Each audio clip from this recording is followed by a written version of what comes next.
No matter how hard I try, I just can't remember what being dead felt like. I know I was dead, but I have no memory of the experience itself. In fact, I was gone for quite a stretch of time. From what I've learned, I didn't exist for roughly 13.7 to 13.8 billion years. Whether we like to admit it or not, the fear of death sits quietly inside all of us. The knowledge that our time here is limited is perhaps the most powerful influence shaping the way we live, our choices, our thoughts, our emotions. Nearly everything we do is fueled by an inner urge to avoid death, mixed with the conscious understanding that it's unavoidable. These bodies, these minds, they're temporary vessels, on loan from the universe for a fleeting journey through physical awareness. Eventually, we must return them. And the destination we return to is the very origin we came from. That timeless space before our birth, those countless billions of years where we simply weren't. A span of reality, energy, and matter I can't grasp or describe. It's the same mystery from which I emerged, and the same mystery I'll melt back into. I've already been there. So have you. All of us have. Even if you believe your soul, essence, or consciousness is eternal, that eternity must stretch both forward and backward. If there's such a thing as an afterlife, then logically there should be a before life too. Because if something exists after we die, something must have existed before we were born. And if someone insists that physical birth is required to reach a spiritual realm, they're really saying that a material form is needed to enter an immaterial one, which contradicts itself completely.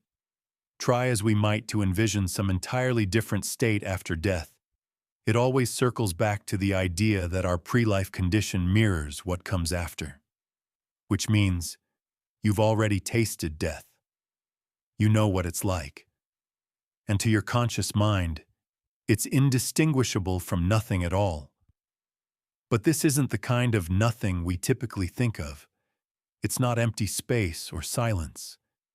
It's a kind of absence beyond comprehension, beyond memory, beyond identity. It exists without needing your awareness, and for that reason, your awareness can't hold it. Still, that nothing isn't terrifying. Before you ever drew a breath, you were in that nothingness, and you were perfectly at peace with it. Possibly more at peace than you could ever imagine. Dying itself isn't what frightens us. It's the thought of dying when we haven't come to peace with it that unsettles us. Naturally, making peace with death is a serious challenge. We rarely talk about it with sincerity, let alone reflect on it with honesty and depth. Death, as a real and immediate concept, almost never makes it into our everyday conversations, and yet, we must face it. Honestly, regularly. As author Robert Greene put it, by becoming deeply aware of our mortality, we intensify our experience of every aspect of life.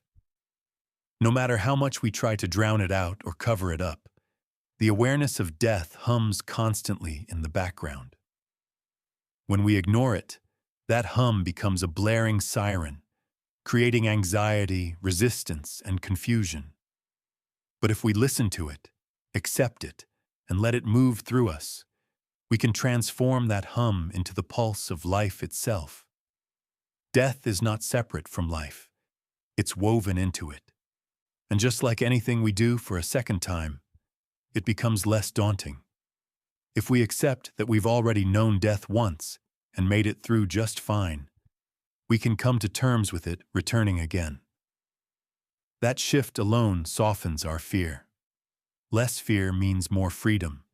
Freedom to embrace life fully, instead of running from it or wasting it in distraction and dread.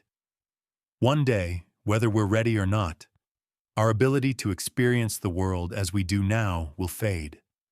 That's simply the nature of being human. So if we truly want to make the most of our time here, we must stop resisting that truth and instead live in harmony with it. Like a trip to somewhere beautiful, our knowledge that the journey will end shouldn't spoil the experience. In fact, if the trip never ended, it would lose what made it special in the first place. Against all odds, we've been given this brief, miraculous window to exist, to be life, observing itself. And yet, our fear of losing this gift is often what keeps us from appreciating it. We must not let that happen. We must not waste what we've been given. The real tragedy is not death itself, but never learning to live without being paralyzed by the thought of it. We should fear, more than anything, failing to appreciate the totality of life and death while we still can.